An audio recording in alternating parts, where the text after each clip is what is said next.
Gujarat cadre के IPS अधिकारी रहे सतीश चंद्र वर्मा इन दिनों चर्चा में हैं। वो इशरत जहां कथित फर्जी एनकाउंटर मामले की जांच कर रहे दल में शामिल थे। 36 सालों तक पुलिस सेवा में रहने के बाद इस 30 सितंबर को उनका रिटायरमेंट होने वाला था, लेकिन रिटायरमेंट से सिर्फ एक महीना पहले उन्हें केंद्रीय गृह मंत्रालय द्वारा बर्खास्त कर दिया गया।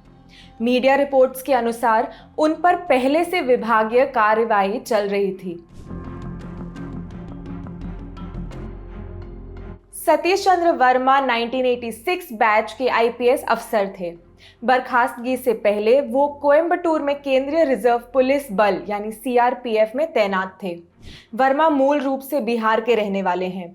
उन्होंने भारतीय प्रौद्योगिकी संस्थान दिल्ली यानी आईआईटी से स्नातक डिग्री हासिल की। इसके बाद आईआईएम में भी अध्ययन किया।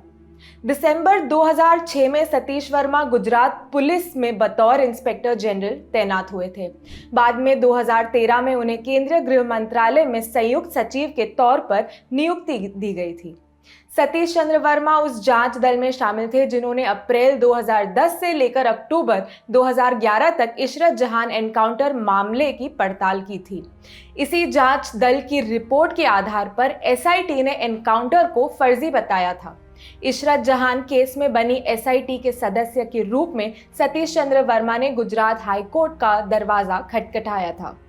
गुजरात सरकार की फॉरेंसिक विज्ञान प्रयोगशाला यानी एफएसएल से एक हार्ड डिस्क जब्त करने के मामले में उनके खिलाफ जांच शुरू करने के लिए राज्य सरकार ने आदेश दिया था। सतीश चंद्र वर्मा पर इशरत जहां केस से जुड़ी डिटेल्स मीडिया में बताने के आरोप लगे थे। ये भी आरोप था कि उनके ऐसा करने से केंद्रीय और राज्य सरकारों के आपसी रिश्तों में असहजता आ गई थी। इसके अलावा पड़ोसी देश के साथ संबंधों में खटास पैदा करने जैसे आरोप भी उन पर लगे।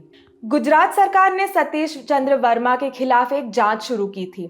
ये जांच एफएसएल के पास गुप्त रूप से रखी एक हार्ड डिस्क से जुड़ी थी, जिससे कथित तौर पर वर्मा ने अपने कब्जे में लिया था। रिपोर्ट्स के मुताबिक इस हार्ड डिस्क में कथित रूप से इशरत जहां एनकाउंटर मामले के सबूत थे। राज्य सरकार की तरफ से जांच शुरू होने के बाद जून 2012 में सतीश वर्मा ने गुजरात हाईकोर्ट का रुख किया था। वर्मा के वकील ने मीडिया से कहा कि बर्खास्तगी के बाद अब वर्मा किसी भी तरह की पेंशन या नौकरी के बाद मिलने वाली सुविधाओं से वंचित रहेंगे। केंद्र और राज्य की सरकार ने पहले ही उनके विदेश यात्रा पर रोक लगा दी थी।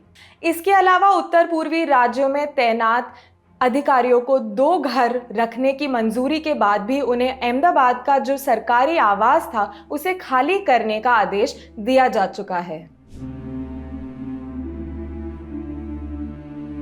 इशरत जहां मुंबई में रहने वाली 19 साल की लड़की थी, जिसे जून 2004 में 4 और लोगों जिशान जौहर, अमजद अली, अकबर अली राणा और जावेद शेख के साथ एनकाउंटर में मार दिया गया था। गुजरात पुलिस ने एनकाउंटर के बाद दावा किया था कि मारे गए सभी 5 लोग राज्य के तत्कालीन मुख्यमंत्री नरेंद्र मोदी की हत्या के लिए आत्मघाती हमला करने की तैयारी में थे। इस एनकाउंटर के बाद खूब विवाद हुआ था। मानवाधिकार संगठनों और गुजरात की विपक्षी पार्टियों ने इस एनकाउंटर को फर्जी बताकर जांच की मांग उठाई। हंगामा खड़ा होने के बाद मामला सुप्रीम कोर्ट में गया, जहां कोर्ट ने सीबीआई जांच का आदेश दिया।